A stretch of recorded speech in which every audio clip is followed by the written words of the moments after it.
Breaking life. Placeholder intro. Hey everybody. Come here. Are you ready for another Spriken review? Another 5-minute Spriken review? Then you come to the right place.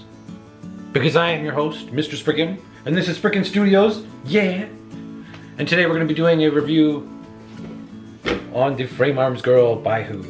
Oh, such a cool looking kit that I had to get two. So spoiler alert, I'm probably going to tell you to buy her. But she's not without her faults, and we're going to see what those are. So how about we jump into it? Wait. But first, why not something? Why don't you head over to our Facebook group, Mecha Modeler Girls HQ, and there you will find a link to our Discord server. Yes, we have a Discord server. And it is up where we can talk and share. I have a message, probably from there, or from Facebook. Either way, go join the Facebook group and our Discord server. We're going to have all kinds of fun. We're going to share things, and we're going to stream together and build and all that fun stuff. So go there, and yeah, let's talk. See you there. Now, before we get started checking out the kit itself and all the gimmicks and bits she comes with, we're going to look at the book. Great artwork as per the box. Now on the inside we have all of our usual color chart and cool poses and all the parts and bits and instructions. And at the back we should have a few more iterations coupled with some MSG parts, and also how she looks if you combine her with the materia body frame Arms Girl, which is really nice. And also this frame Arms Girl, the something, I don't know, she goes with this frame arms kit, which is really cool. It is the Byaku, I think, and I think there's other versions, like a dark gray version and a desert kind of scheme. I think that one's Zero Tora, and the other one is the Kagetora, as you can hear me clicking the mouse while I check online. Yes, but that is right. So far, very pretty. Now, the decals, the water slide decals. Very lackluster. So, one of the not so nice things is this is all you get. Just these 3 eyes. Very boring, nothing else exciting, so meh. So here she is in her armored version and slightly toned down armored version. Built right out of the box, she looks great. I'm digging the sci-fi space trooper look. That's really cool. I'm a sucker for back shoulder mounted cannons or guns, so that's amazing.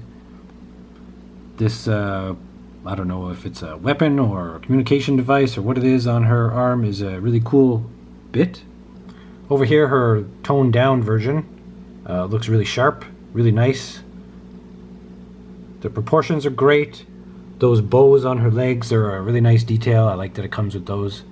They can be pretty handy. Yeah. All in all, for a straight build, fun, and it looks amazing. Now, you get a lot of hand options. Now, the one thing this kind of sucks for is the faces. Okay, as you can see, this is face number 1. Little bit of color to her cheeks, blank expression. And this is face number 2, open mouth, and still kind of feels blank. But enough of that. We have only 5 minutes here. Okay, so she has a backpack that's really cool, and like I said, the mounted cannons or guns on the back. Also has a sword that you can mount there as well, which is nice. Some extra thigh pieces for when you're combining her, I guess, with the materia or other frame arms girls, which is handy. Here's the 2 chest covers, chest neck covers. One is for the more armored version of her, the other is not. As you can see, she has a bit more exposed there than over here. There's that cool bit. There's her gun. And that's it. Now, as we do, here's a little size comparison. We have on the far right a Gundam high grade girl kit, and then we have our 2 Baihus there with the armored version and non. And we have a Megami device Ninja, and Ludens on the far left. These are pretty tall. So one of the things that really kind of sucks about this, the way this connects. So it's just a ball joint here underneath the bust, and it connects to the top.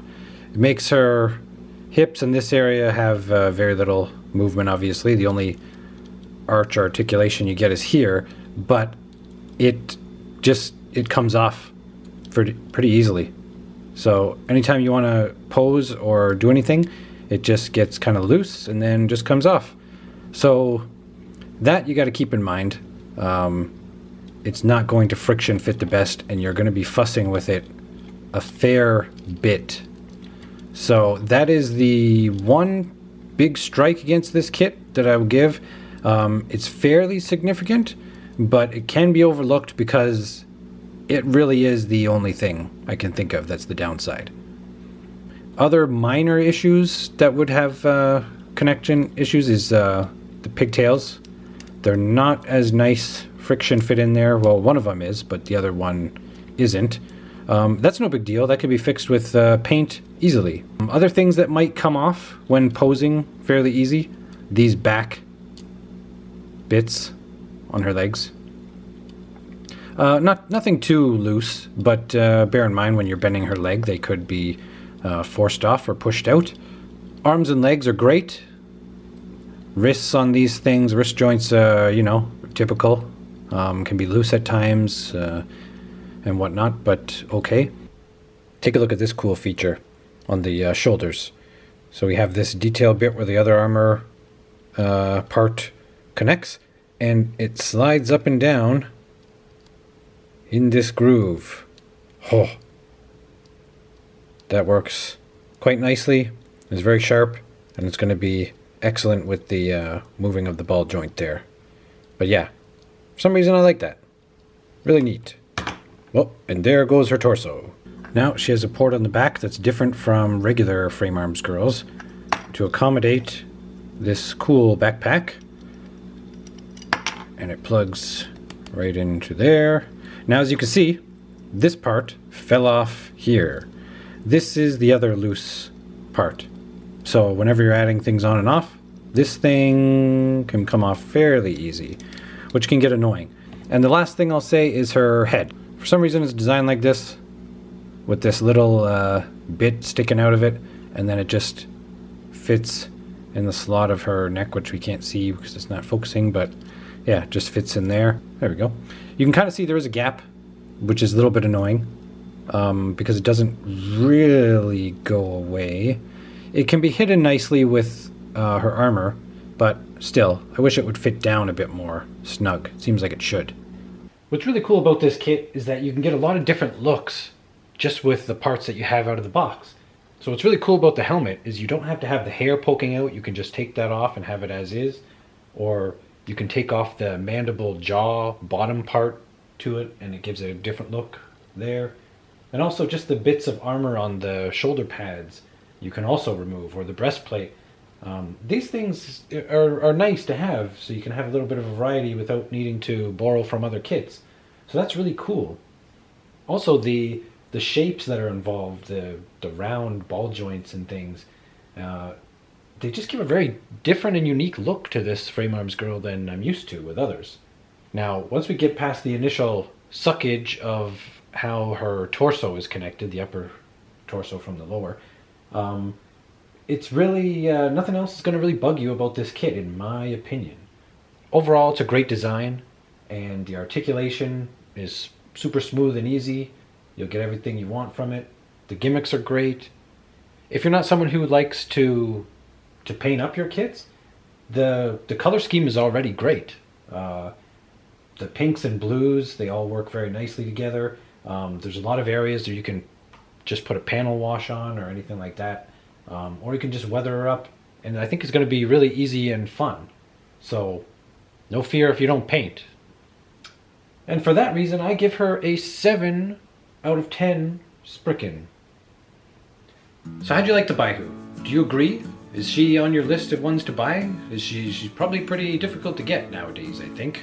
I hope you guys like these 5-minute reviews. They're super quick, and I know I can't really tell you everything about the kit or show you how all the articulation works precisely or do all that stuff. I figure there's a lot of that out there that you could probably find.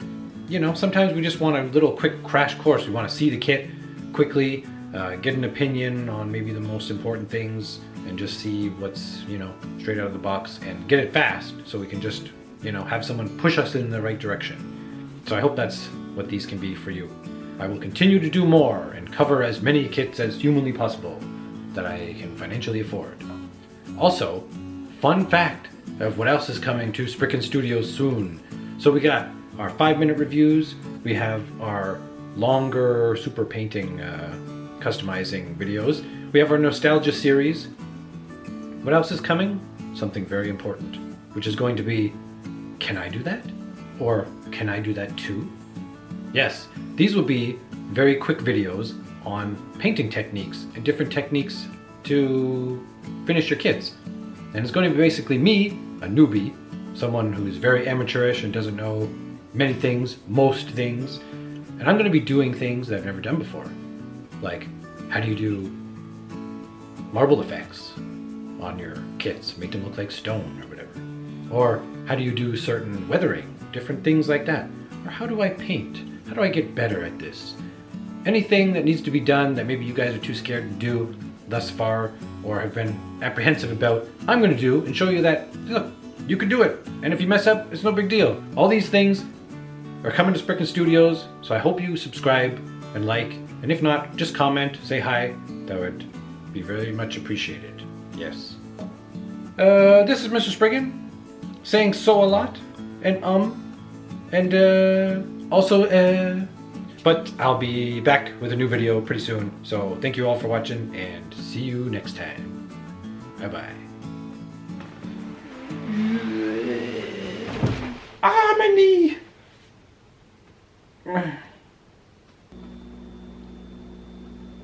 Spriken Live. Placeholder outro. Yeah. Like and subscribe.